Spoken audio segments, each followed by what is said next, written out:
Bonjour à toutes et à tous. Le monde de la lecture numérique est en pleine ébullition. Quelque chose que beaucoup de monde attendait depuis des années est enfin en train d'arriver. Il faut se rendre compte, ça fait plus de 15 ans que nos bibliothèques numériques sont en noir et blanc. C'était utile, c'était efficace, mais soyons honnêtes, c'était aussi un peu monotone. Mais voilà, cette longue attente est bel et bien terminée. La couleur débarque enfin sur nos liseuses. Et ça pourrait bien tout changer dans notre façon de lire. Alors, la question se pose, est-ce que c'est une vraie révolution ? Pour y voir plus clair, on va analyser en profondeur les deux appareils qui sont en première ligne de cette nouvelle vague. D'un côté, on a le mastodonte Amazon avec sa toute première liseuse couleur, la Kindle Colorsoft Signature Edition. Et de l'autre, son principal concurrent, la Kobo Libra Color. C'est le duel que tout le monde attendait. Mais avant de les mettre face à face, il y a un truc super important à comprendre, la technologie qui se cache derrière leurs écrans. C'est vraiment la clé pour savoir à quoi s'attendre.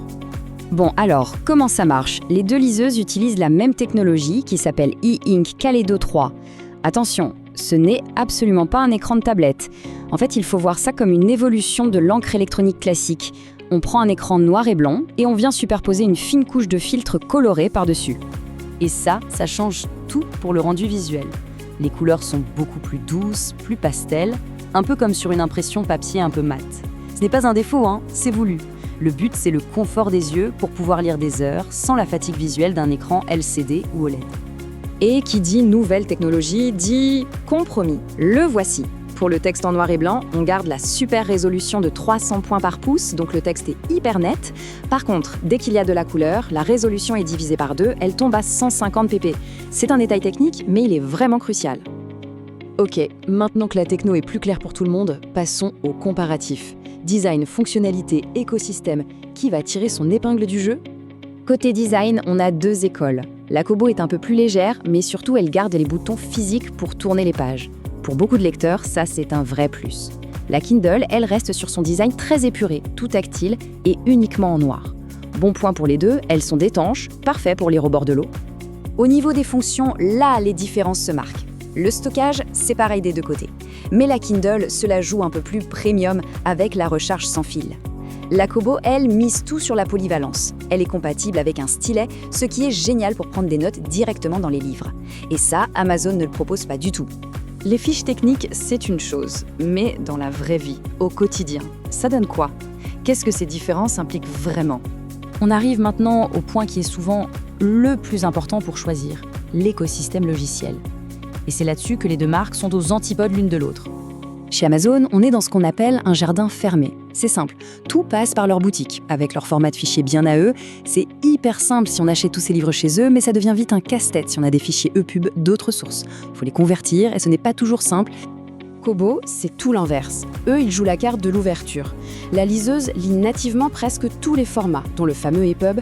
Elle facilite aussi l'emprunt de livres numériques en bibliothèque et permet de mettre ses propres fichiers dessus via Dropbox. Bref, c'est la liseuse de la liberté. On pourrait se dire que la couleur, c'est génial pour les BD. Mais la réalité est un peu plus compliquée. Sur un écran de 7 pouces, on se heurte à une limite. Comme le dit très bien Corben Info, pour une BD classique, les textes sont illisibles à moins de zoomer.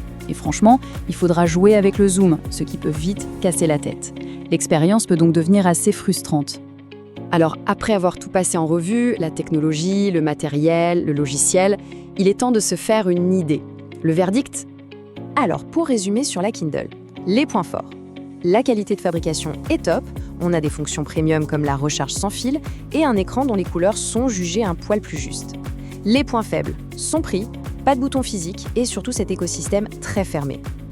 Et pour la Kobo, les avantages sont clairs. L'ergonomie avec les boutons, la liberté totale sur les formats, la prise de notes avec le stylet et tout ça pour un prix plus doux. En contrepartie, les couleurs sont décrites comme un peu plus délavées et il faut acheter le stylet en plus. La vraie question, au final, ce n'est pas laquelle est la meilleure dans l'absolu, mais plutôt laquelle correspond le mieux à ses propres habitudes de lecture. Voilà, la conclusion est assez simple en fait. La Kindle Colorsoft, elle est parfaite pour les fidèles d'Amazon qui veulent une expérience super simple, intégrée, sans se poser de questions.